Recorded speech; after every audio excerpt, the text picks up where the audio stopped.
Et c'est quoi ça? C'est du sable dimensionnel. Ok, et ensuite, quand j'appuierai sur ce bouton, ça enverra celui qui a le collier dans une autre dimension. Bah, il est passé où? Il avait le collier sur lui. Oh non.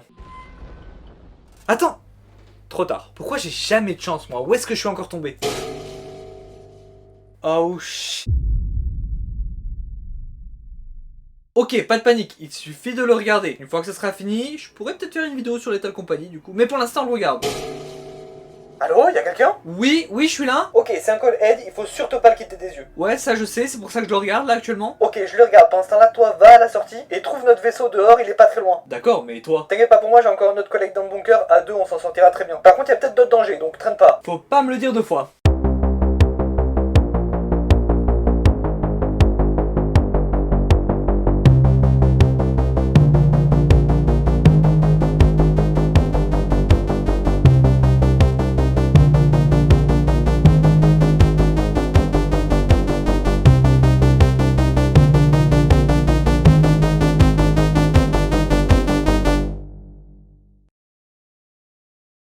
Bon, je me suis perdu, j'ai pas réussi à trouver le vaisseau, mais au vu du soleil dans le ciel, il est encore tôt, donc j'ai encore un peu de temps. Du coup, je vais commencer la vidéo avec un peu de contexte, parce que sinon on va rien comprendre. Lethal Company est un jeu vidéo sorti en... pas sorti en fait. Enfin si, on peut l'acheter sur Steam, y jouer, mais il est en Early Access. Ce qui veut dire que le jeu est jouable, mais il n'est pas fini, il y a encore des mises à jour qui vont ajouter de nouvelles choses. Et même si parfois les Early Access, il y a aucun contenu, là, on dirait vraiment que le jeu est fini. Hein. Et a priori, il sera bien fini un jour. À vrai dire, il aurait déjà dû l'être, mais on en reparlera à la fin de la vidéo. Ce que je veux dire par là, c'est qu'en tout cas, pour l'instant, c'est pas prévu comme un jeu service. À un moment, il n'y aura plus de mise à jour et le jeu sera fini. Mais comme j'ai dit, on en reparle en fin de vidéo. Et le truc, c'est que c'est une seule personne qui développe ce jeu. Zikers de son pseudo développe des jeux depuis toujours. Donc c'est vraiment pas son premier jeu, mais c'est son premier énorme succès. Et dans cette vidéo, on va voir pourquoi. D'ailleurs, on va commencer par ça, le but du jeu. Qu'est-ce qu'il faut faire dedans? Ah, je te retrouve enfin. Ouais, j'ai pas trouvé le vaisseau en fait, ouais, je me suis perdu. Bah, il est là.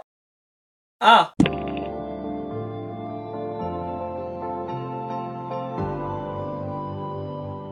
Alors, c'est la bonne taille? Un peu grand en vrai, mais ça va. Par contre, je comprends pas pourquoi je mets de la tenue, alors que clairement je pouvais respirer sur la planète. Hein. Mais parce que figure-toi que la tenue est obligatoire quand tu travailles pour la compagnie. Le casque non, mais la tenue oui, va savoir pourquoi. Ouais d'ailleurs j'ai scanné, c'est ton collier qui te permet de respirer dans l'espace et survivre aux radiations. Ah oui, donc je dois vraiment le garder tout le temps sur moi. Du coup je vais peut-être l'additionner à celui-là, comme ça j'en aurai qu'un. Bon, en tout cas on a pile 1 heure avant la prochaine lune, donc bonne nuit. Bonne nuit. Tu vas pas dormir toi? Non c'est bon, j'ai des trucs à faire. Vous êtes combien exactement? On est 3 mais l'autre dort déjà, donc tu le verras que demain. Bonne nuit. Bon, en attendant d'arriver sur la prochaine lune, on va pouvoir parler du principe du jeu. Dans Lethal Company, vous jouez un employé de la compagnie. C'est un jeu multijoueur qui se joue jusqu'à 4 maximum en vanilla, mais avec des modes vous pouvez augmenter ce nombre. Donc en tant qu'employé, vous avez un tout petit vaisseau comme celui-là, et avec ce vaisseau, vous devez aller sur différentes lunes, trouver des bunkers pour trouver des scraps, des objets, pour les ramener à votre vaisseau. Chaque objet vaut de l'argent. Et ça tombe bien parce que vous avez 3 jours, donc 3 lunes pour faire un quota. Par exemple, le premier c'est environ 130. Pour le 4e jour, allez vendre tout ça à la compagnie. Si le quota n'est pas atteint, vous êtes viré. Et du coup, game over, on recommence à zéro. Si le quota est atteint,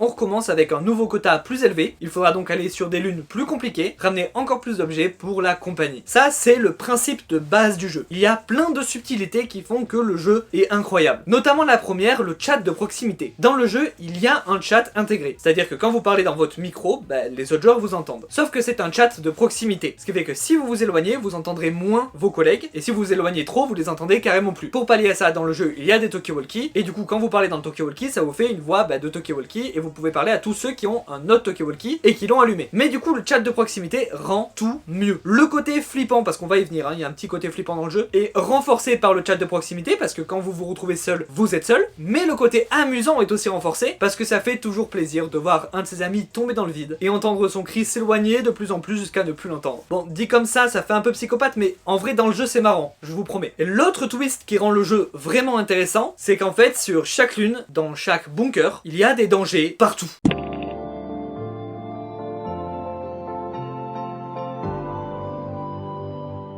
Effectivement, dans Lethal Company, tout veut votre mort. Les lunes en elles-mêmes déjà, avec la météo par exemple. Inondation, vu que dans le jeu on ne sait pas nager, c'est la mort assurée si vous tombez dans l'eau. Orage, ce qui fait que vous pouvez pas ramener des objets électriques sous peine de vous faire foudroyer. Brouillard, c'est l'enfer le brouillard, genre vous voyez rien. Du coup en général vous n'arrivez même pas au bunker, vous mourrez avant. Mais sur les lunes il y a aussi la faune, avec les abeilles électriques par exemple. Si vous les approchez pas, il se passera rien. Sauf que les nids d'abeilles valent cher, genre très cher. Donc c'est toujours tentant d'aller le récupérer, il vaut mieux être deux pour le récupérer. Une personne qui qui attire les abeilles, une autre qui va chercher la ruche. Sauf que souvent ça se passe mal et les deux finissent par mourir. Mais en termes de faune, il n'y a pas que les abeilles. Et oui, dans Lethal Company, il n'y a pas que les objets qui sont aléatoires, il y a aussi les monstres. C'est le plus grand intérêt du jeu pour moi. Alors il y en a énormément, on va pas parler de tous, peut-être que si. En fait non, mais on va en parler de beaucoup parce que ils sont tous très intéressants. Il y a deux types de mobs. En fait il y en a plein des types de mobs, mais là je les ai classés en deux catégories. Les mobs qui sont des créatures animales et les mobs qui sont des créatures humanoïdes. Et donc on va commencer par les créatures animales. Du coup je vais vous présenter la plupart des mobs du jeu, en tout cas ceux qui sont là à l'heure où je tourne cette vidéo. Et voyez ça comme une sorte de guide pour débutants, c'est-à-dire que je vais vous les présenter, vous indiquer comment ils vous attaqueront, comment les contrer, mais je vais pas vous parler des strats de pro gamer, juste les bases. Alors tout d'abord on a des créatures qui ne vous attaqueront pas. Je pense notamment aux Tulip Snake. Ces sortes de petits mammifères oiseaux qui sont dehors sur certaines planètes. Quand ils vous verront, ils vous sauteront dessus sur la tête, mais ils ne vous feront aucun dégât. Par contre, ils essaieront de vous faire voler. Un seul n'y arrivera pas, mais si vous en avez plusieurs sur vous, ils peuvent arriver à vous faire voler genre très haut et vous lâcher, et donc vous mourrez de dégâts de chute. Donc ils sont tout de même dangereux, mais ils vous attaqueront pas vraiment. Ensuite, on a le Kidnapper Fox. Alors lui, la seule raison pour laquelle il vous attaquera pas pour l'instant, c'est parce qu'il n'est pas dans le jeu. En fait, il a été ajouté dans une des dernières mises à jour, mais dans la dernière mise à jour, il a été retiré parce que apparemment il y avait des bugs, et donc Zikers a dit que il va le remettre dans le jeu, mais juste il faut d'abord régler les bugs. Donc pour l'instant il y est pas, mais un jour il va sûrement revenir. Et donc c'est un renard qui se cache dans des Vein Shroud, qui sont des plantes qui peuvent pousser sur les planètes, qui ne sont pas dangereuses en elles-mêmes, mais vu qu'elles abritent le Kidnapper Fox, c'est un peu dangereux, parce que le Kidnapper Fox, il a une langue de grenouille qui vous chope de plutôt loin, il vous attire dans les Vein Shroud, et là il vous tue en toute discrétion. Je vous avais dit, la seule raison pour laquelle il est inoffensif, c'est qu'il est pas dans le jeu actuellement. Ça c'est pour les créatures qui sont dehors, parce qu'ensuite il faudra rentrer dans le bunker. Et là encore, il reste des créatures inoffensives, notamment les Hoarding Bugs. C'est des sortes de gros insectes vraiment terrifiants la première fois que vous lancez le jeu, mais après quelques heures, vous comprenez que en fait ils vous attaqueront probablement jamais, et donc c'est parmi les moins terrifiants. En fait, les Hoarding Bugs ne s'intéressent pas à vous, ils veulent les objets, comme vous. Quand ils trouvent un objet, ils le prennent et ils l'amènent au loin dans le bunker. Donc si vous laissez des objets à l'entrée du bunker, ils vont les voler. C'est pour ça qu'il faut toujours laisser les objets à l'extérieur du bunker. Bien qu'il y ait aussi des mobs qui volent les objets dehors, mais c'est beaucoup plus rare. Et donc les Hoarding Bugs ne vous attaqueront que si vous essayez de leur prendre un objet, ou si vous restez trop longtemps à côté d'eux et qu'ils se sentent menacés. Sauf que même là ils sont pas très dangereux, parce qu'en fait ils vont s'envoler et vous attaquer, mais si vous courez quelques secondes, ils vont se reposer sur terre et repartir faire leurs affaires. C'est parmi les moins dangereux, je pense que c'est pour ça que c'est devenu un peu la mascotte du jeu, surtout avec le mode qui leur fait dire yippee. Clairement, ils vous feront plus du tout peur une fois que vous aurez plusieurs heures de jeu. Sauf si vous avez une phobie des insectes peut-être. Et d'ailleurs, en parlant de phobie, la Bunker Spider. Alors là, je vous ai pas encore montré d'image parce que l'araignée est assez réaliste en fait. Donc trigger warning, attention, fermez les yeux, je vais montrer l'araignée, ceux qui aiment pas ça, fermez les yeux. Je vous dirai quand les réouvrir. Ok, ça c'est la Bunker Spider, je vous avais dit qu'elle était assez terrifiante, surtout quand vous la croisez en jeu. Elle est plutôt forte mais pas très rapide, donc si vous la voyez, juste courez et tout devrait bien se passer. Et si vous avez peur des araignées mais que vous voulez quand même jouer au jeu, sachez qu'il y a un mode arachnophobie. Voilà l'araignée avec le mode arachnophobie. Tout le monde peut réouvrir les yeux, c'est bon, l'araignée horrible est partie. Donc voilà, il y a juste écrit araignée, ce qui est beaucoup moins flippant et très drôle, mais je me dis que peut-être à terme, quand le jeu sortira, il y aura un vrai mode arachnophobie avec une autre créature à la place, genre une araignée mais un peu moins flippante. Dernier monstre où ça va plus ou moins, le Thumper. En fait, lors de mes premières sessions, j'avais classé le Thumper en tant que mob OSEF, très facile à esquiver, vraiment pas dangereux. Parce qu'en fait, c'est une sorte de requin sans jambes, avec juste deux gros bras qui rampent, donc ultra terrifiant de l'entendre ramper, ça c'est sûr. En fait, quand il t'a pas encore repéré et que juste il se déplace, il est très lent. Et donc moi je m'étais dit bêtement que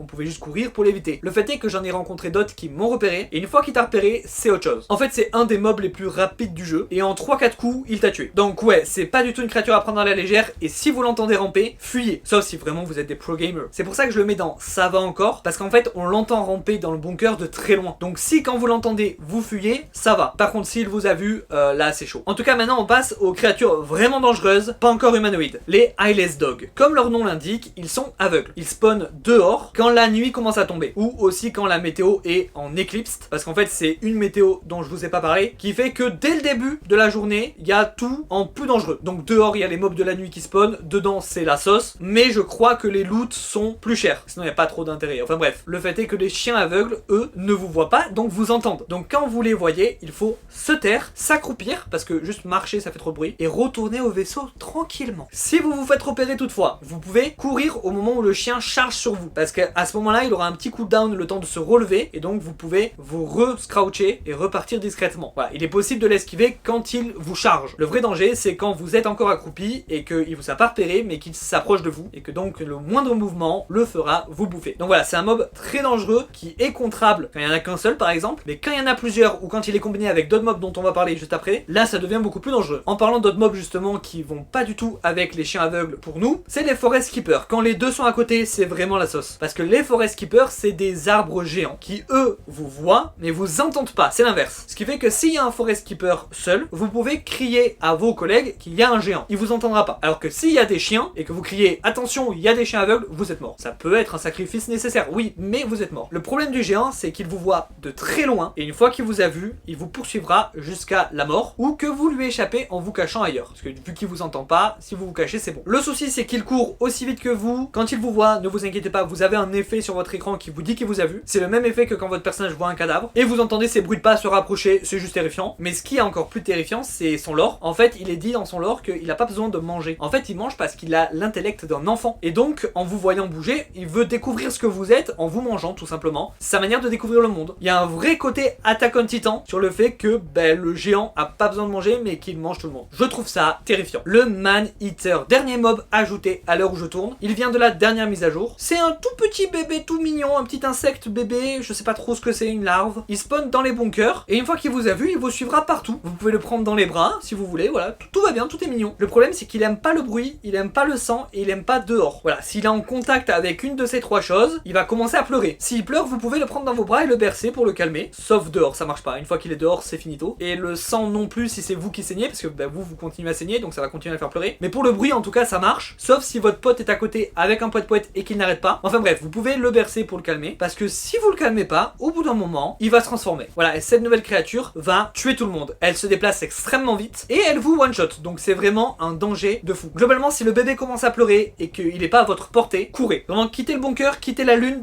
partez. Et surtout, si ça fait un moment qu'il pleure, n'essayez plus de le trouver pour le calmer, parce que quand la créature est déjà transformée, il continue de pleurer. Donc peut-être qu'il est déjà transformé à ce moment-là. Et enfin, dernière créature non humanoïde dont on va parler aujourd'hui, un des plus dangereux, mais à la fois pas tant, on va voir pourquoi, mais surtout un de mes préférés, le Earth Leviathan. C'est le plus grand monstre du jeu, c'est tout simplement un ver des sables de Dune. Et ce que j'aime beaucoup avec ce mob, c'est qu'il est plutôt rare. Genre, j'ai quand même pas mal d'heures sur le jeu, je l'ai croisé, je pense 5-6 fois, ce qui est vraiment peu. C'est un mob qui spawn dehors, et en fait, quand vous vous arrêtez de bouger ou quand vous ralentissez et qu'il est à proximité, il va tout simplement sortir du sol, manger tout ce qui se trouvait au-dessus et retomber dans le sol. C'est terrifiant de tomber sur lui, mais vu qu'il est plutôt rare et qu'il est assez facilement esquivable si vous ne portez rien, il vous tuera pas. Mais ça reste impressionnant, donc c'est un de mes préférés. T'es qui toi et comment tu sais tout ça? C'est une personne qu'on a trouvée dans le dernier bunker, figure-toi. Je suis une sorte d'historien, on va dire. Ah oui, la Grande Guerre? Oui, voilà, ça, tout à fait. Bon, il est temps d'y retourner, on est arrivé sur une lune. Ok, on fait comme avant, je reste ici et je vous guide avec les caméras. C'est quelle lune? On est sur Titan. Ah! Oui, c'est une des plus dangereuses, il faut bien se préparer. Bon c'est parti. Ok, du coup on va pouvoir continuer avec les créatures humanoïdes, mais juste avant je vais avancer un petit peu dans le bunker pour faire genre je travaille quand même. Voilà, là on devrait être pas mal. Alors les monstres humanoïdes du coup sont moins nombreux mais beaucoup plus terrifiants selon moi en tout cas. Et pourtant comme on l'a vu, il y a déjà de la concurrence dans les monstres pas humanoïdes. Et on commence directement avec le Butler qui est déjà vraiment terrifiant. Voilà, juste niveau design terrifiant. Quand tu le rencontres en jeu c'est encore pire, mais si vous le rencontrez quand vous êtes plusieurs, il n'y a aucun danger. Sauf si vous l'attaquez, mais ça c'est le cas avec tous les monstres globalement. Sinon le Butler ne vous attaquera pas si vous êtes plus d'une personne. En revanche, si vous vous retrouvez tout seul avec lui, là, il sortira un couteau de boucher et vous poignardera. En plus, quand il fait ça, il y a une musique terrifiante, donc vraiment l'ambiance est horrible. Ensuite, il y a la Ghost Girl, qui est tout simplement un fantôme de petite fille, voilà, hein, dans tous les films d'horreur et ça. C'est un des monstres les plus étranges. Déjà parce que c'est un monstre extrêmement rare, je ne l'ai littéralement jamais vu en game, et pourtant j'ai eu 2 fois des chutes de météorites que j'ai vues nulle part ailleurs. Bref, en tout cas, ça n'a rien à voir, le fantôme. Mais justement, c'est un fantôme, ce qui est particulier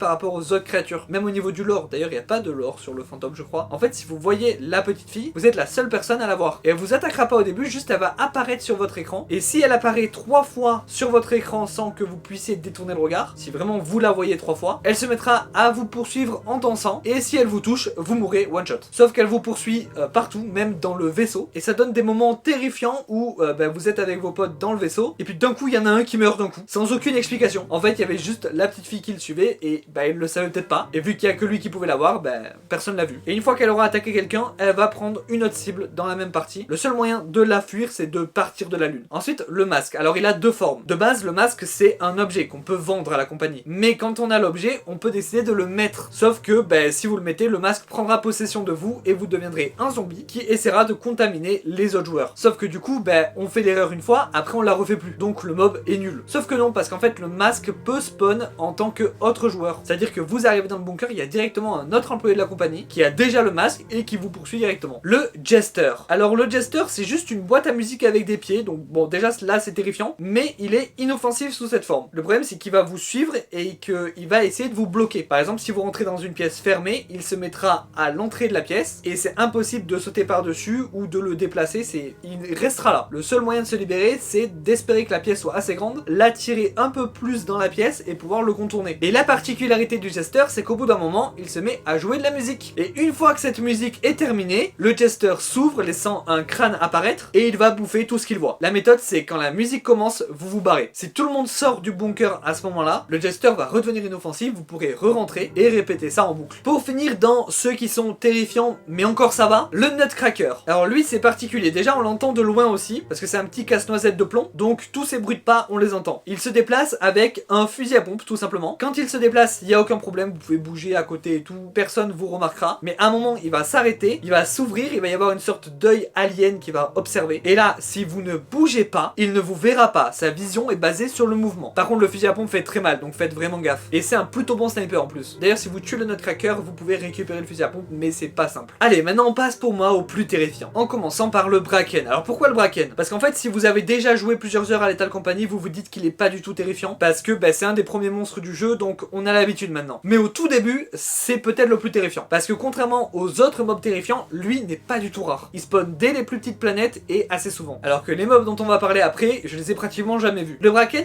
il a un fonctionnement timide. C'est-à-dire qu'il va vous suivre en fait accroupi, et si vous le regardez, il va avoir peur et il va s'enfuir. Mais si il arrive à vous suivre dans votre dos assez longtemps, il finira par vous briser la nuque. Ce qui fait qu'en fait, il faut se retourner régulièrement pour vérifier qu'il n'y a pas de Bracken, si vous savez qu'il y en a un dans les parages. Et là, vous pouvez me dire, bah il suffit de le regarder tout le temps, comme ça, bah il se barre, genre on marche à reculons par exemple. Mais non, parce qu'en fait, si vous le regardez trop longtemps, il va s'énerver et là aussi, il va vous briser la nuque. Donc en fait, des mobs de base qu'on voit souvent, c'est peut-être le plus dangereux et le plus difficile à jouer. C'est pour ça qu'il est flippant. Et en plus, on le voit pas quand il fait sombre, on voit juste ses yeux blancs, donc vraiment terrifiant. Mais quand vous savez un peu jouer, c'est beaucoup plus simple. Passons donc au barbeur. Alors lui, je l'adore et je l'ai pratiquement jamais vu. Et pour le coup, c'est le cas de le dire, vu qu'il est invisible. Le barbeur, ça ressemble à ça. C'est une sorte de pâte à modeler avec des ciseaux. Des ciseaux géants. Mais ce qu'il veut, c'est vous couper en deux, hein, rien à voir avec une coupe de cheveux. En fait, si vous le voyez dans le jeu, vous êtes probablement mort. Comme je l'ai dit, il est invisible, mais vous pouvez le voir quand il est à portée de vous tuer. Donc quand il est à quelques mètres de vous. Le truc, c'est que, bah, il va pas vous sauter dessus, il va pas courir. En fait, le barbeur se déplace en rythme avec un bruit. Une sorte de bruit d'accordéon, mais désaccordé, un peu bizarre. Et donc, à chaque temps de ce rythme, le barbeur fait un pas. Et si au bout de ce pas, il y a vous, il vous coupe en deux. Du coup, ce mob n'est pas très compliqué à gérer parce qu'il suffit de s'éloigner du bruit, parce que le bruit est spatialisé comme tous les bruits du jeu. Mais par contre, il est extrêmement flippant psychologiquement, parce que vous entendez ce bruit, vous savez donc qu'il y a un barbeur, mais vous savez pas du tout où, vu qu'il est invisible. Donc c'est vraiment flippant, stressant, mais pas compliqué en réalité. Et enfin, les deux derniers mobs dont on va parler aujourd'hui, on va commencer par mon mob préféré, les Coilhead. C'est le premier mob que j'ai rencontré quand je suis arrivé dans cet univers, visiblement. C'est un mannequin avec une tête sur un ressort, sans bras, qui est terrifiant comme ça visuellement, mais qui en plus ne se déplace que quand vous ne le regardez pas. Quand vous regardez le Coilhead, il ne bouge pas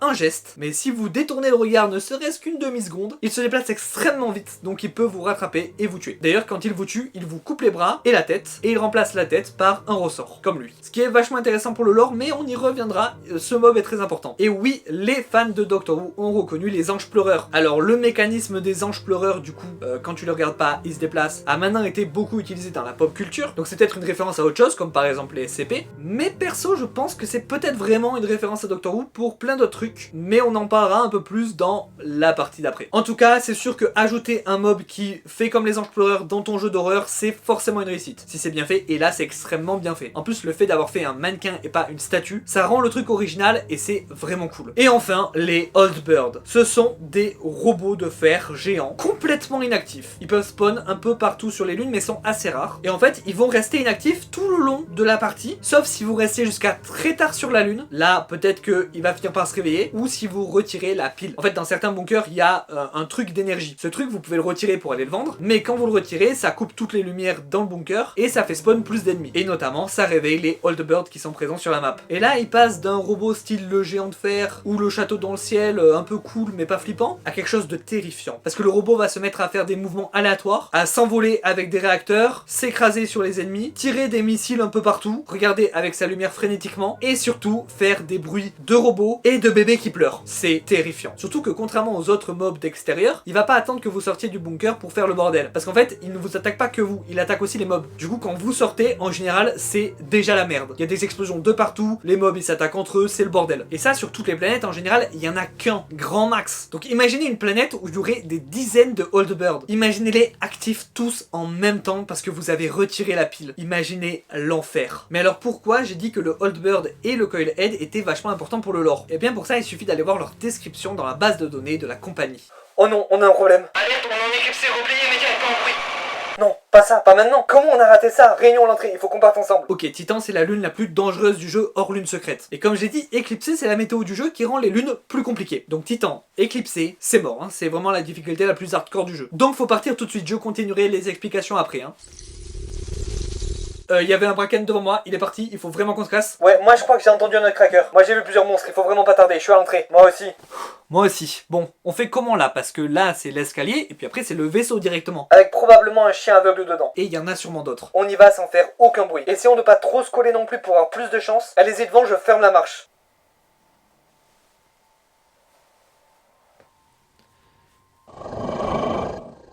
Il y a un chien devant l'entrée. Il y a un chien. Il est où l'autre? Venez à moi, chien aveugle, je n'ai pas peur de vous. Mais il est fou. Il attire tous les chiens, il se sacrifie pour qu'on puisse fuir. Vous n'arrêterez jamais la compagnie. Et pour mes collègues, fuyez, pauvre fou. Le vaisseau, faut qu'on décolle. Ferme la porte, je décolle immédiatement. J'ai déjà décollé. Comment t'as survécu avec un chien dans le vaisseau? Bah en fait, avec le chien à l'entrée, je pouvais plus rien dire dans le talkie-walkie. Mais par chance, il est pas allé plus loin. Ça c'est grâce au sacrifice de votre collègue. Tant que nous vivrons, il ne sera pas oublié.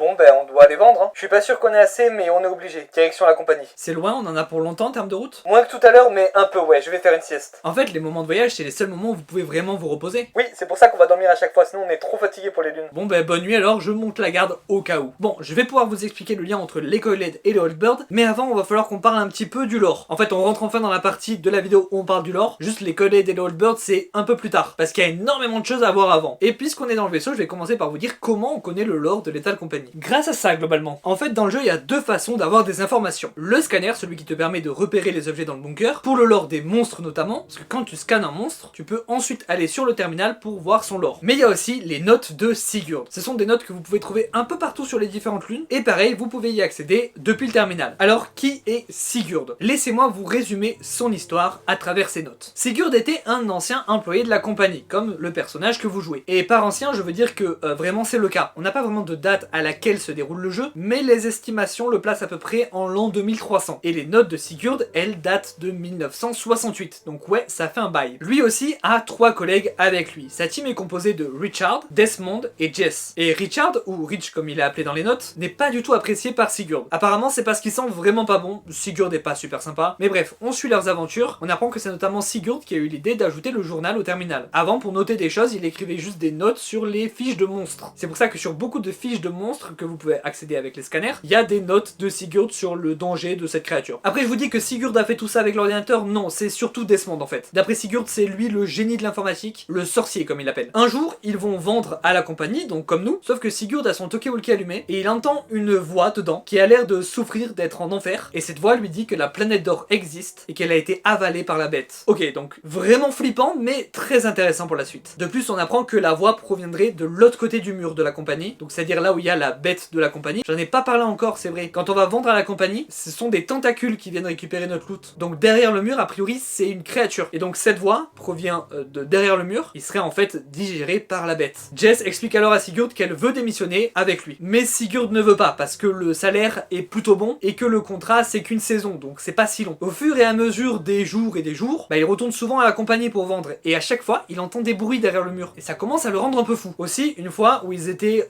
dans un bunker sur une lune, Reach s'est fait tuer par un Bracken. Sigurd voulait alors récupérer le cadavre, mais les autres lui ont dit de partir, et ils ont bien fait parce que vraiment tu veux pas suivre un Bracken qui transporte un cadavre. Donc bien que Sigurd détestait Reach, ça lui fait vraiment mal de l'avoir perdu. Et en plus c'est lui qui doit contacter la compagnie pour leur dire qu'il y a une perte. Alors évidemment au téléphone il ne tombe pas du tout sur un humain, il tombe sur une voix robotique, la même voix qu'on entend quand on lance le jeu. Et donc cette voix lui dit que ils vont prévenir la famille et qu'ils vont leur envoyer quelqu'un d'autre. Sauf que Desmond lui il a une idée, il a envie de retracer l'appel de la compagnie pour savoir d'où il provient. Bref, en tout cas les jours passent, Lucas les rejoint, donc c'est le nouvel employé, et il a peur de tout, hein, c'est ses premières heures, c'est normal, comme tout le monde. Desmond lui arrive à retracer les appels et apprend que en fait ils viennent d'à peu près partout dans le système solaire, donc c'est pas pratique. On peut pas savoir vraiment d'où ils viennent, sauf qu'on peut savoir d'où ils viennent pas, du bâtiment de la compagnie. Les appels ne proviennent pas de ce bâtiment, sous-entendant vraiment que il n'y a que ce monstre dedans. Donc là toute notre team commence à se dire que la compagnie ça sent pas bon là. D'autant plus que aucun d'entre eux ne se souvient comment ils sont arrivés là. Ils se souviennent de leur vie d'avant, de cette vie là, mais pas de la transition, de comment ils en sont arrivés là. La dernière note de Sigurd sous-entend que il est un peu malade, il voit Reach un peu partout alors que il est mort depuis longtemps. Il a le teint très pâle, du coup ses collègues le laissent dans le vaisseau et il doit les diriger avec les caméras. Son père lui manque, alors que dans les notes d'avant il semblait pas vraiment l'apprécier. Apparemment son père est sur Titan. Enfin dans la note il dit qu'il espère que son père n'est plus sur Titan parce que apparemment selon Jess, Titan se prépare à rentrer dans la guerre. Alors quelle guerre? On va y venir, ne vous inquiétez pas. En tout cas c'est tout pour les notes de Sigurd. Parce qu'il reste bien une note mais elle est de Desmond. Dans cette note il nous met en garde contre la compagnie et contre les monstres à nous en tant que futurs employés. On ne sait pas si Sigurd, Jess ou Lucas sont en vie à ce moment-là, mais a priori quand on joue nous,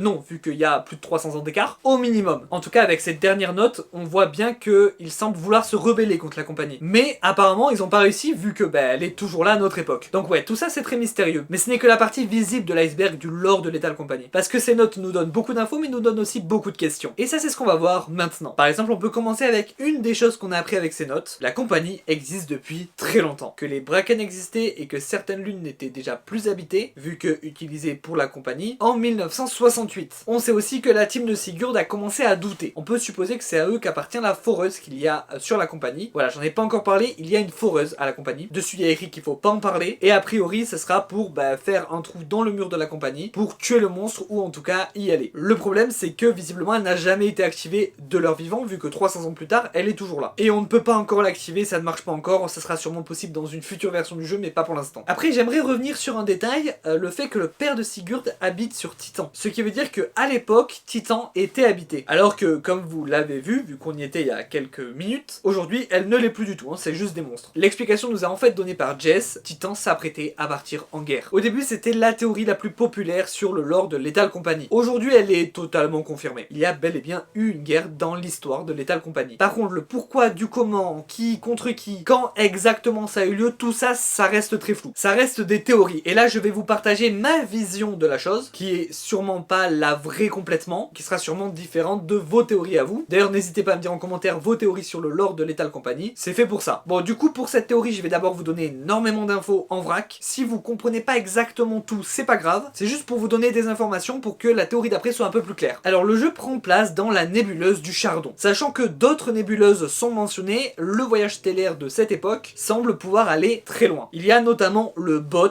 B-O-A-T. Alors on sait pas vraiment ce que c'est, mais la théorie voudrait que ce soit un énorme vaisseau, notamment parce qu'apparemment il peut voyager d'une nébuleuse à l'autre. Bref, dans notre nébuleuse, il y a des lunes, celles qu'on connaît, du coup celles où on peut aller dans le jeu. Mais plus aucun habitant, plus aucune ville, plus rien. À part à la compagnie, mais là aussi il n'y a pas vraiment d'habitants, il y a juste cette créature. Ma théorie c'est que le reste de l'humanité est sur le BOT, que les lunes ont totalement été désertées pour une raison qu'on verra un peu plus tard, et qu'il ne reste que le BOT, et ce serait de là que viennent tous les employés de la compagnie actuelle. Peut-être même que le BOT appartient à la compagnie. Et ça me rappelle un épisode de Doctor Who justement, je vous disais qu'il n'y avait pas que l'école Ed, même plusieurs à vrai dire. Après tout ça, ça n'a pas grand rapport avec cette guerre, mais c'est important de savoir qu'il existe toujours, en tout cas au moment où sont écrites certaines notes, des choses humaines. Parce que oui, il y a toujours la compagnie quand on joue qui, on est des humains a priori, mais on peut pas vraiment dire que la compagnie en elle-même est gérée par des humains, on n'a pas la preuve pour l'instant. Alors que le BOT semble être d'origine humaine, et il y a aussi l'ITDA, une organisation qui s'occupe de réguler les choses dangereuses, notamment les créatures et les monstres. C'est l'ITDA qui a mis en ordre de tuer à vue les Bunker Spider, les Kidnapper Fox et les Vein Shroud, que des créatures qui sont connues pour avoir une forte prolifération. Mais on n'en sait pas beaucoup plus sur l'ITDA non plus. Donc revenons à la guerre. Quels sont les éléments qui pourraient nous montrer qu'effectivement il y a eu une guerre? Bon, il y a des bunkers sur toutes les lunes. Dans les bunkers, il y a des pièges, neige, des mines, des tourelles. Clairement, il a fallu se défendre contre quelque chose à un moment. Beaucoup de monstres ont évolué à cause des radiations. C'est un détail qu'on n'a pas du tout abordé, enfin un peu vite fait, mais en fait vous voyez bien que la tenue des employés n'est pas vraiment une tenue d'astronaute. Ce n'est pas fait pour l'espace à vrai dire. En fait, nos employés ne vont jamais dans l'espace. Ça ressemble beaucoup plus à une tenue anti-radiation. Et de fait, en fait, sur les planètes, sur les lunes où on va, le taux de radiation est très élevé. D'autant plus quand on enlève la pile d'énergie des bunkers. Et c'est ce qui a créé beaucoup des monstres qu'on doit affronter. En tout cas, c'est ce qui leur a permis d'évoluer comme ça. Il y a aussi les Coilheads qui émettent eux-mêmes des forts taux de radiation. Mais d'ailleurs, en parlant du Coilhead, c'est quoi exactement le Coilhead au niveau du lore? Il est écrit dans le terminal qu'ils prennent feu quand ils sont disséqués, qu'ils émettent des forts taux de radiation comme j'ai dit, et que c'était sûrement des armes biologiques. Ah, donc ce ne sont pas des créatures naturelles, c'est clairement des armes faites par les humains. Mais contre qui? Est-ce que c'était une guerre humain contre humain, ou une guerre humain contre monstre? Parce que le fait qu'ils prennent feu quand ils sont endommagés, ça peut être contre les monstres du coup. Ça ressemble à un humain, les monstres peuvent les prendre pour des humains, et une fois qu'ils les ont abîmés en voulant les manger, bah ils explosent, ils prennent feu, ça tue le monstre. Mais personnellement je pense pas, parce qu'en fait je pense vraiment que la guerre c'était humain contre humain, et que les monstres ne sont que des conséquences de cette guerre. Et pourquoi ça? Tout simplement parce que Titan allait partir en guerre alors que la compagnie existait déjà. Donc les monstres existaient déjà aussi, vu que par exemple on a le Bracken, mais aussi énormément de notes de Sigurd sur tout un tas de monstres. Ensuite on sait qu'il n'y avait pas qu'une seule organisation humaine, il y avait plusieurs états, parce qu'on sait que la Bunker Spider du coup a reçu un ordre d'être tué à vue dans plusieurs états, mais surtout parce que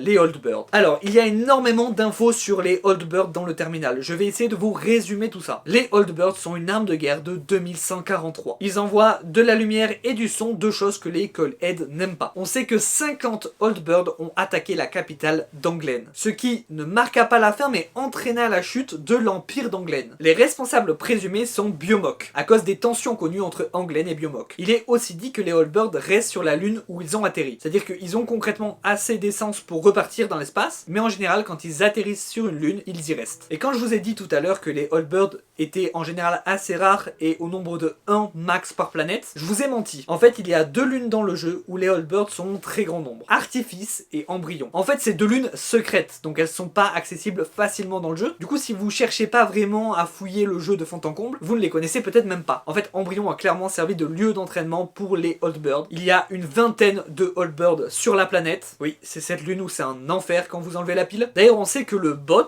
a interdit l'accès à Embryon en 2356. Et oui, parce que du coup, vu qu'il y a une vingtaine de Oldbirds et qu'ils ne quittent pas la lune où ils ont atterri, bah, ils vont rester là à jamais. Artifice, quant à elle, est beaucoup plus étrange. Déjà, il y a beaucoup moins de Oldbirds, mais surtout, ça ressemble à une sorte de base militaire, avec des grands hangars, des barbelés, des lits d'hôpitaux, c'est très étrange comme ambiance. Et c'est super intéressant pour notre théorie, mais on y reviendra un peu plus tard. Il me reste 3 pièces de puzzle à vous présenter pour le lore de Lethal Company. 2 cinématiques et une info. Tout d'abord, les 2 cinématiques. En fait, quand vous lancez le jeu pour la première fois, vous avez une cinématique. La première, c'était quand vous lanciez le jeu en version 50, et elle montrait une personne qui était dans un bureau, devant un ordi, dans une pièce où devant, il y avait un Coilhead, mais un Coilhead inactif. Et surtout, la terre tremblait, et il y avait énormément de bruit, comme si l'endroit était attaqué par les Oldbirds. Et au moment où la mort arrive, sur le mur est projetée la lumière d'une porte. Porte qui est a priori du coup derrière nous, genre il y a le mur, nous, la porte, et donc la lumière se reflète sur le mur. Ou alors la porte est directement sur le mur. Quoi qu'il arrive, aucun de ces endroits n'avait de porte auparavant. La porte est apparue de nulle part. Alors oui, au tout début, quand la cinématique est sortie dans la première version, il y avait une ombre humaine dans cette porte. Mais elle a été enlevée, elle n'y est plus. Donc a priori Zeekers avait prévu quelque chose avec, mais peut-être qu'il a changé d'avis, ou que c'est pour plus tard. Donc on va pas prendre ça en compte pour le moment. La deuxième cinématique, c'est si vous lancez le jeu actuellement, en tout cas à l'heure où je tourne, donc en version 60. Parce que oui, du coup la première cinématique n'est plus du tout accessible dans le jeu, à part avec des mods. Là, si vous lancez le jeu maintenant, vous aurez cette cinématique dont je vais parler, et elle sera sûrement remplacée par une autre à la prochaine grosse mise à jour, donc bref. La deuxième cinématique montre quelqu'un dérivé dans l'espace pendant très très longtemps, la cinématique est beaucoup trop longue, et au moment où l'oxygène commence à manquer et où la mort arrive, pareil, une porte apparaît en plein milieu de l'espace, notre personnage semble retirer son masque et aller vers la porte. Ok, ça c'était pour les cinématiques, maintenant la dernière info qu'il nous manque avant de se lancer dans la théorie, Sigurd a écrit des notes sur le Veinshroud, donc la plante qui cache les kidnappers Fox, alors que les Veinshroud ont été découvertes 100 ans après la mort de Sigurd. Donc si Sigurd était toujours en vie, au moins 100 ans après sa mort théorique, est-ce que Sigurd ne serait pas toujours en vie 300 ans plus tard au moment où on joue? Voilà, maintenant vous avez tout pour comprendre la théorie, laissez-moi vous raconter le lore de Lethal Company. La nébuleuse du Chardon est pleine de vie sur chacune de ses lunes. Un jour, il y a très très longtemps, un monstre est venu dévorer une planète. Une planète connue sous le nom de la planète d'or. Sûrement la planète d'origine des colons qui ont colonisé après les lunes, car c'est la seule planète qui est mentionnée. Tout le reste c'est des lunes. Ou peut-être que c'était la planète capitale d'un empire qui régnait sur toute la nébuleuse. En tout cas, c'était une planète légendaire. Des suites de cet événement, les peu de survivants peut-être de la planète, ou une confédération de plusieurs lunes, ont créé le bot.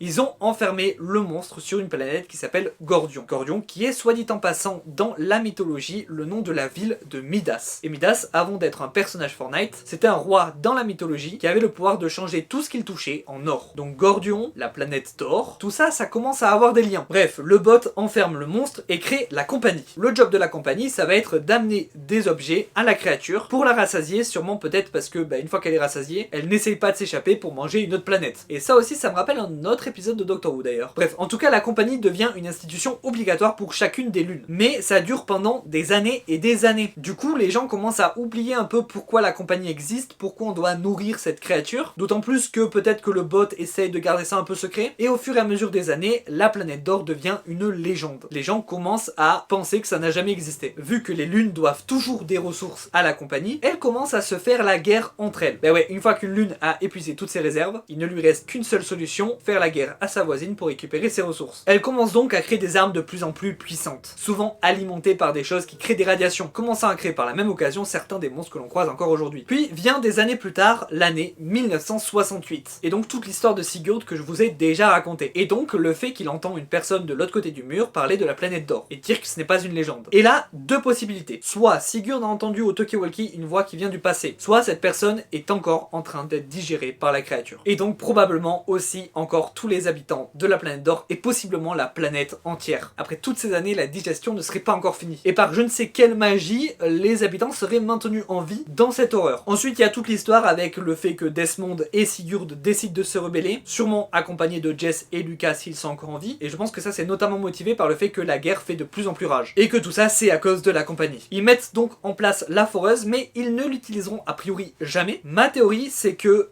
avant de l'utiliser, ils ont été appelés pour faire la guerre par leurs lunes respectives. Vu que leur contrat n'était que d'une saison, je le rappelle, ils devaient rentrer de base. Et la guerre, elle, oui, elle a continué durant toutes ces années, notamment entre Buemok et Anglen. Les tensions entre ces deux sont immenses, mais ils prirent fin quand 50 Oldbirds attaquèrent la capitale d'Anglen. Ce qui entraîna la chute de l'Empire, les derniers survivants se réunissant sur la lune d'Artifice, apparemment pour créer une nouvelle arme qui pourrait battre les Oldbirds, mais les Oldbirds ont fini par les retrouver, lançant l'assaut qu'on voit dans la première cinématique. D'ailleurs, j'ai une théorie sur la personne qu'on joue dans cette cinématique, c'est Desmond. Alors pourquoi lui? Pour moi, il a été du coup rappelé chez lui pour cette guerre, il faisait peut-être partie de la lune d'Anglen, et tout simplement qui de mieux que le sorcier en informatique pour avoir l'ordinateur de la cinématique. L'ordinateur dans cette scène ne serait là que pour montrer que c'est bien Desmond. De même, le Call-Head dans cette scène, pour moi, il est là pour montrer que les Oldbirds attaquent les créateurs des Call-Head. Parce qu'on l'a dit, les Oldbirds semblent être faits pour battre les Call-Head. Ils font des bruits et de la lumière, de choses que les Call-Head détestent. Donc pour moi, il y a deux blocs principaux dans cette guerre. Buemok d'un côté et Anglen de l'autre. Les premiers ont les Oldbirds, les deuxièmes ont les Call-Head. Bref, quelqu'un vient chercher Desmond à la fin de cette cinématique, ou en tout cas la personne qui est là, sûrement pour contre-attaquer contre la compagnie. Cette même personne vient aussi chercher du coup une personne dans l'espace. Donc une personne qui travaille toujours pour la compagnie et qui a visiblement échoué pour le quota. Et cette personne pour moi c'est soit Lucas, soit Jess, soit Sigurd. Pour moi plus précisément c'est Sigurd en fait. Parce que après la destruction de Titan du coup dans cette guerre, il n'avait plus d'endroit où retourner, donc il a continué à travailler pour la compagnie. Et donc à ce moment-là, il a échoué pour le quota. Et la personne qui vient les chercher c'est peut-être Reach. Alors en vrai je pense pas, mais c'est une possibilité. Alors oui il est mort. Et peut-être qu'en fait il est pas vraiment mort, et que la fois où Sigurd l'avait vu sur une colline après sa mort, c'était en fait vraiment lui qui a eu je ne sais quelle technologie du coup de cette porte et qui lui permet de voyager un peu partout. Mais perso j'y crois pas à ça. D'ailleurs la porte s'ouvre sur une lumière dorée, un possible lien avec la planète d'or du coup. D'autant plus que durant les cinématiques, j'en ai pas parlé, mais il y a des messages qui s'affichent subliminal parlant d'un endroit qui existerait, d'un endroit légendaire, la planète d'or. En tout cas ces portes magiques auraient permis à ce groupe de survivre jusqu'à nos jours, époque dans laquelle la guerre est finie depuis longtemps parce qu'il n'y a plus personne, à part possiblement le bot qui abrite donc les derniers survivants de l'espèce humaine, donc sûrement d'où viennent nos personnages qu'on joue, condamnés à faire un job qui a été initialement créé pour sauver les lunes du monstre, mais qui les a finalement détruites une à une, ce qui fait que quand nos personnages travaillent pour la compagnie, le job n'a en réalité plus aucun sens. Mais ça, nos personnages ne le savent pas.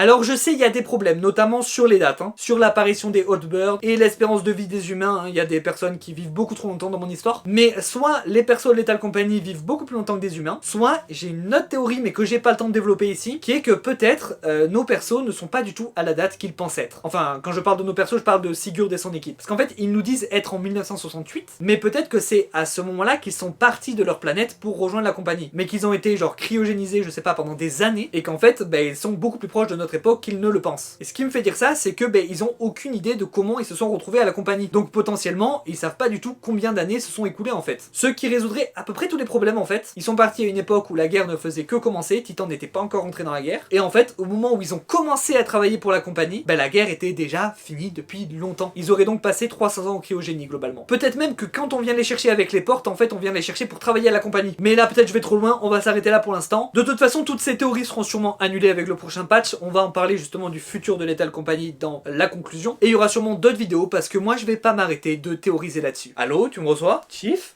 T'es où? Là, actuellement, dans le musée, c'est grâce à la machine et au sable dimensionnel de ton collier qu'on peut communiquer. Vraiment surprenant cette technologie, mais pourquoi vous avez mis autant de temps? En fait, fallait qu'on retrouve les coordonnées que Constant a mis au hasard. Mais normalement, maintenant, on les a, il faut juste que tu trouves un endroit stable et on pourra te faire revenir. Ok, ouais, dans quelques heures, on devrait arriver normalement à un endroit plutôt stable, je vous préviendrai. Ok, d'accord. Tout va bien où t'es, sinon? J'ai failli crever plein de fois, mais là, ça va en l'occurrence. À dans quelques heures, alors.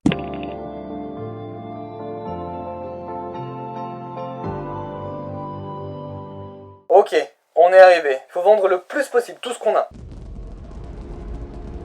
Allô? Ouais, vous pouvez venir, ouais? Ok, il va nous falloir quelques minutes de plus. Ok, super, bon on va finir la vidéo. Je vais juste m'éloigner un peu pour le monstre. Bon pour conclure, Lethal Company est évidemment une critique du travail. Déjà, rien que le nom, Lethal Company. C'est ça, c'est pas une métaphore du monde du travail qui te tue, je sais pas ce que c'est. Et puis tous ces messages comme quoi le seul but des employés de la compagnie c'est de rendre la compagnie heureuse, sous-entendant d'ailleurs que la compagnie c'est vraiment le monstre. Ce truc du quota qui augmente sans cesse et on n'en finit plus. Bon, clairement ça c'est vraiment évident. Ce que j'aimerais souligner, c'est que Lethal Company est parfait pour internet. Zeekers a clairement compris, intentionnellement ou pas, comment faire un jeu qui fonctionne sur internet. Il y a un côté SCP dans les monstres qui ont chacun des particularités. Il y a un côté backroom avec les bunkers qui sont organisés à chaque fois de manière aléatoire avec des monstres dans les couloirs et le fait qu'on puisse facilement se perdre dans les bunkers. Le fait qu'il y ait une esthétique très spéciale au jeu aussi, ça rajoute beaucoup à toute l'ambiance, l'horreur et tout ça, ça marche beaucoup sur internet. Énormément de refs à Doctor Who, intentionnellement ou pas, et il faut le dire, Doctor Who, surtout dans l'horreur, ça a eu une place vraiment importante dans l'internet des années 2000-2010, notamment rien que les anges pleureurs. Mais évidemment, le fait qu'il y ait un lore, que les gens puissent faire des théories, que tout ne soit pas donné directement, c'est ce qui a fait que Five Nights at Freddy's est devenu ce que c'est aujourd'hui, c'est ce qui a fait que les backrooms, les SCP, ça fonctionne autant, et c'est ce qui a fait que Lethal Company est devenu un succès énorme très vite. Ça, et le fait que, en plus de comprendre bien internet, c'est le jeu parfait pour Twitch, parce que c'est un jeu coop extrêmement modé, qui est à la fois flippant mais pas trop, donc ça va, tout le monde peut regarder, et c'est surtout extrêmement marrant, surtout au début, quand personne sait jouer. Ça ne pouvait qu'avoir du succès sur Twitch. Mais je le disais, le jeu n'est pas fini. Du coup, Lethal Company aujourd'hui, c'est des mods, beaucoup de mods. On n'en a pas parlé dans cette vidéo, parce que c'est pas vraiment le jeu. Mais il y a énormément de mods sur le jeu qui sont faits sans cesse. Certains qui juste sont là pour améliorer un peu le jeu, d'autres qui rajoutent beaucoup de contenu, et d'autres qui sont juste là pour rigoler. Mais c'est aussi des mises à jour officielles par Zeekers. Alors depuis que le jeu est sorti, il y en a eu pas mal, mais là il y en a plus, en tout cas à l'heure où je tourne. Zeekers a annoncé qu'il y avait un plan de base pour le jeu, mais que cette fin n'était plus vraiment sûre, parce que le jeu a tout simplement explosé en fait, et du coup forcément il y a une pression qui s'est rajoutée, enfin il y a plein de trucs qui sont rentrés en compte, qui fait qu'il faudra plus de temps à Zeekers pour voir où le jeu va aller. Et donc du coup Zeekers s'est retiré un petit peu de Lethal Company pour finir un autre jeu, et donc on peut attendre la prochaine mise à jour de Lethal Company vers décembre. Peut-être un peu avant si on a de la chance, mais je pense vers décembre. Et je disais un peu plus tôt que le jeu aurait dû être fini parce qu'en fait normalement il devait rester en early access très peu de temps en fait. Mais c'est clairement l'énorme succès du jeu qui fait que finalement ça a duré plus longtemps. Mais ce qui est sûr c'est que moi je continuerai à théoriser comme je l'ai dit. Parce que oui c'est sûr et certain que je referai une vidéo dessus. De base je voulais attendre que le jeu soit fini pour faire une vidéo. Mais bon il se trouve que je me suis retrouvé malgré moi dans cet univers donc j'en ai profité. Et donc il y a toujours la vidéo de prévu quand le jeu sera fini. Mais je pense que si on a des grosses mises à jour entre, on se reverra aussi. En tout cas il me reste très peu de temps je pense avant que le portail arrive pour me sortir de là, même si je pense que ça va encore foirer, je les connais. L'occasion pour moi de vous remercier d'avoir regardé cette vidéo qui était beaucoup plus ambitieuse comme vous pouvez le voir, on est carrément allé dans un autre univers. Moi je vous retrouve la semaine prochaine pour la prochaine vidéo. N'hésitez N'hésitez pas à vous abonner, liker, commenter, partager, ça m'aide beaucoup. Je vous dis à la prochaine, salut. Ok, est-ce que tu m'entends, on va être bon là? Ok, je vais juste dire au revoir et on est bon. Tu parles à qui? Mes collègues vont venir me chercher ici, donc c'est bon, vous pouvez repartir sans moi. C'est ici que nos chemins se séparent alors. Malheureusement, on n'atteint pas le quota. De peu, mais on l'atteint pas. Oh non. Attendez, j'ai une idée je crois. Ok, espérons que ça suffise. C'est bon? Oui, c'est bon, quota atteint. Merci, tu nous sauves littéralement. Sans vous, j'aurais jamais survécu ici, donc c'est à moi de vous remercier, je pense. Bon ben, au revoir, hein, on doit y aller si on veut pas prendre de retard. C'était un plaisir de vous rencontrer, restez en vie surtout, et peut-être qu'un jour on se reverra. Alors à la prochaine peut-être. Ciao ciao. Ok, à mon tour maintenant. C'est bon là, je peux y aller? Ok, c'est parti, Constant, démarre la machine. Et toi, n'oublie pas que tu n'as pas besoin de passer dans le portail grâce au collier. T'as juste besoin d'être à côté. Et faites que cette fois-ci, ça marche.